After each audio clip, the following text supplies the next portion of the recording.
Mga idol, ito share ko sa inyo ng recipe ng pandesal. Super rambot. Konti lang talaga ingredients to kahit itlog wala. Ito yung mga ingredients, panoorin nyo. Kalahating kilo na first class, 100 grams ng ating asukal, tapos 10 grams ang dry yeast, tapos 7 grams ang salt, tapos tubig natin kalahating can.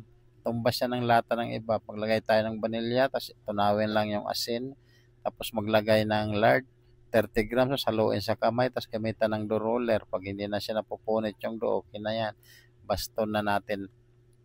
So sa pagbaston niya, nadepende na sa inyo mga idol. So ganito lang pagbaston ko.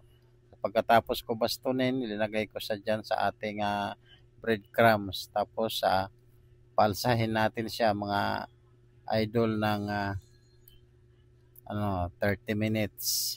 So, ayan mga idol. Ang tawag nitong pandesal nito ay rekta. So, ayan mga idol. Putulin lang natin ng ganito. Bahala na kayo kung ano kalaki. Tapos, lagay natin sa tray. Tapos, palsahin din natin ng isang oras. Pagkalipas ng isang oras, salang na natin mga idol. Ito na siya. Malaki na siya.